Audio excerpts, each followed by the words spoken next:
Bismillahirrahmanirrahim. In the name of Allah, the most gracious, the most merciful.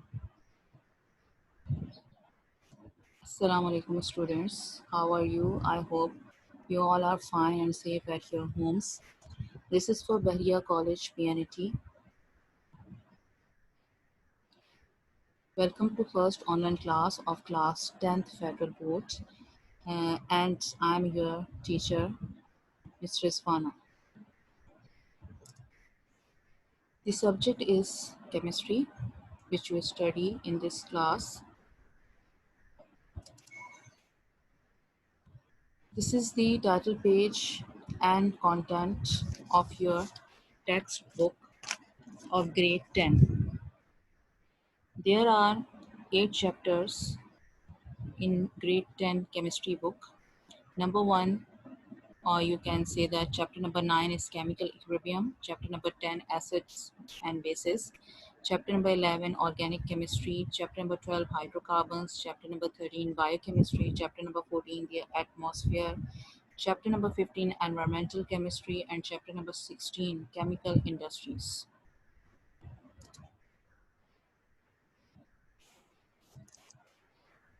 This is first term syllabus for the session 2020-21. You will study 3 chapters in first term. These are chapter number 9 chemical equilibrium, chapter number 10 acids, bases and salts, chapter number 11 organic chemistry.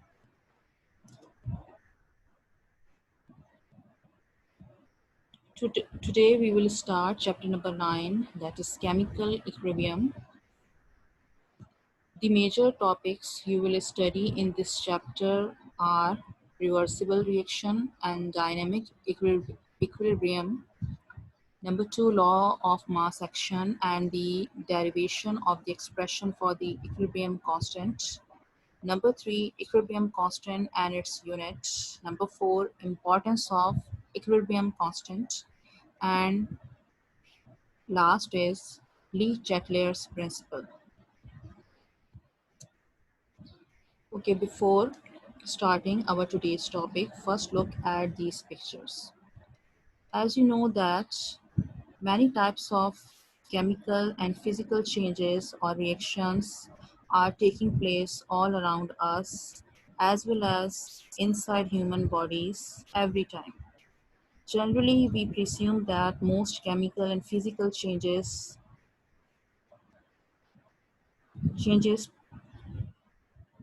proceed to completion. These reactions are called irreversible reactions.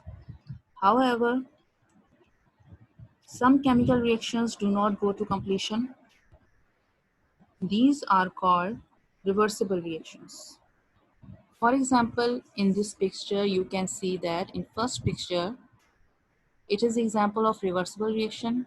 When water is cooled or freezing or cooling, then it is converted into ice. And when ice is taken out from freezer, it starts melting, and when it is heated, it starts converting into liquid water. It means that both changes are interconvertible. These types of reactions are called reversible reactions. In second picture, you also observe two types of changes, reversible and irreversible changes. First you can see that when ice cream is kept in an open atmosphere, then it starts melting and converted into liquid. And when this liquid is put in a freezer then or cool, then it converted again into ice cream or solid form.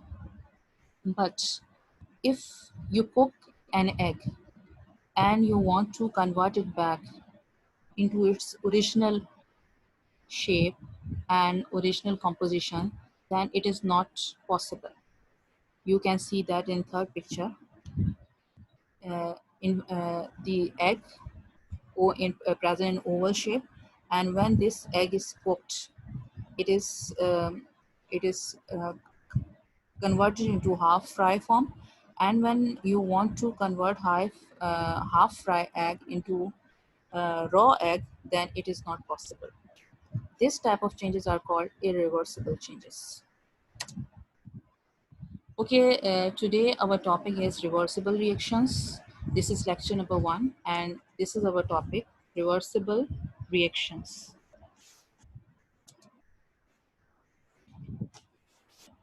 Okay, let's see what is irreversible reaction. Irreversible reactions are also called complete reactions. In a chemical reaction, the substances that combine are called reactants, and the new substances formed are called products. Example, when carbon burns in the presence of oxygen and forms carbon dioxide gas and heat energy is produced. You can see that in equation form when C combines with oxygen or burns in the presence of oxygen, then it produces carbon dioxide gas, and delta H means a lot of heat energy is produced during this reaction. Yeah, this is the way in which we express any chemical reaction. Most of the reactions in which reactants react together and form products, and products do not recombine to form reactants, are called irreversible.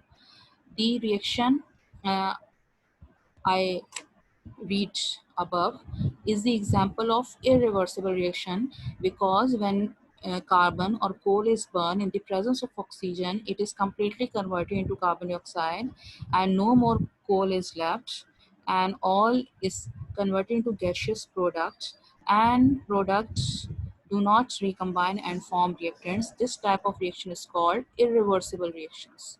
Now see what are the properties of irreversible reactions. They are supposed to complete and are called complete reactions. These reactions never attain equilibrium. These reactions are represented by putting a single arrow between the reactants and products.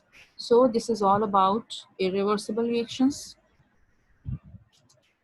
The other type of reactions we called are reversible reactions or incomplete reactions. What is the definition of reversible reactions? A reaction in which the products can react together to reform the original reactants is called reversible reactions. These reactions are opposite of irreversible reactions. Okay, or you can also define reversible reaction, a reaction which proceeds in the forward directions as well as in the reverse direction under the same conditions are called a reversible reaction. Such reactions which proceeds in both directions, forward and backward or reverse directions, are called, under the same conditions, are called reversible reactions. Now, see what are the properties of these reactions. These reactions never go to completion. All reversible changes, physical and chemical, occur simultaneously in both the directions. These reactions attain equilibrium. These reactions are represented by a double arrow between reactants and products. So this is all about reversible reactions. Reversible reactions are those reactions which never go to completion. These are called incomplete reactions. They attain equilibrium and they are represented by putting double arrow between reactants and products. And this is all about reversible reactions. Now have a look on the examples of reversible reactions. First is when sulfur dioxide reacts with the oxygen gas, they produce sulfur trioxide. And in this reaction, minus 197 kilojoule per mole energy is released. This is also an example of reversible reaction, because when sulfur dioxide and oxygen react together, they form sulfur trioxide gas. But after some time, sulfur trioxide gas decomposes and converted back into sulfur dioxide and oxygen gas, that is reactants. Next example is when nitrogen gas and hydrogen gas react together or combine, they form ammonia gas. But this is also a reversible reaction, because after some times ammonia gas decomposes and converted back into its reactants, that is nitrogen and hydrogen gases. And similarly, in third example, nitrogen oxide gas react with oxygen and form nitrogen dioxide gas, and nitrogen dioxide after some time again decomposes and converted back into its reactants. Okay, these are the few examples, daily life examples, which involves reversible reactions. What happens when some liquid is placed in a closed container? Some of the liquid undergoes a physical change by evaporating. Okay, when we put liquid in a closed container, then it starts evaporating. Some of liquid undergoes evaporation. As more liquid evaporates, some of the vapors condense due to collision with the surface of the liquid. Eventually, the rate of evaporation equals to the rate of condensation. Okay, when we put some liquid in a closed container, the liquid molecules evaporate and converted into vapors, and after some time, these vapors, when cooled down, again converted back into liquids by the process of condensation. At this stage, equilibrium is established between forward and reverse reactions. That is, liquids changes into vapors and vapors again changes back into liquid state. After some time, when this process continues, after some time, an equilibrium stage is established in a closed container, and both processes are taking place at the same time at equal rate. Science tidbits. Reversible reactions are also observed in fizzy drinks, or you can say that soft drinks. Fizzy drinks such as Coke are made such by the dissolving of carbon dioxide gas in solution to carbon dioxide aqueous. Okay, when how fizzy drinks are made, when carbon dioxide gas is dissolved in water, then it is converted into carbon dioxide aqueous solution form. In order for the soda to remain frizzy, it must be kept under pressure. Dynamic equilibrium exists. Once the pressure is released, the equilibrium shifts back toward carbon dioxide gas due to a change in pressure. This is a reversible reaction. Okay, first, forward reaction takes place when carbon dioxide gas is dissolved in water to form carbon dioxide aqueous, and these bottles are kept under pressure to keep the equilibrium inside the bottle. And after, when we open the cap, the pressure release and the reverse reaction set up, and carbon dioxide aqueous is converted to carbon dioxide gas. The forward reaction happens during manufacturing and reverse reaction happens on opening.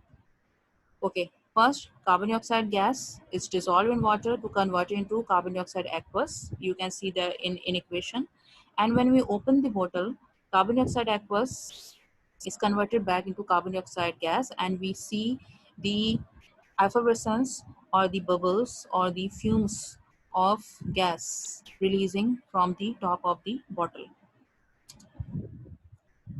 You can see that in this picture, that effervescence or the vapors of or bubbles of gas coming out or escaping from the bottle. And in other picture, you can also see that reversible reactions establish inside bottle, and when we open the cap, the pressure is released and carbon dioxide, which is in the form of aqueous, converted into carbon dioxide gas. Okay, this is your home assignment. This is all about two types of reactions, irreversible and reversible reactions. So what you have to do, you have to write the answer of these questions in your notebooks. Question number 1 is, what are irreversible reactions? Give a few characteristics of them. Okay, first of all, you write the definition of irreversible reactions and write their properties. Question number 2, what are reversible reactions? Give a few characteristics of them. Question number 3, explain the reversible reaction in fizzy drinks. Okay, thank you so much for your attention. Assalamu alaikum.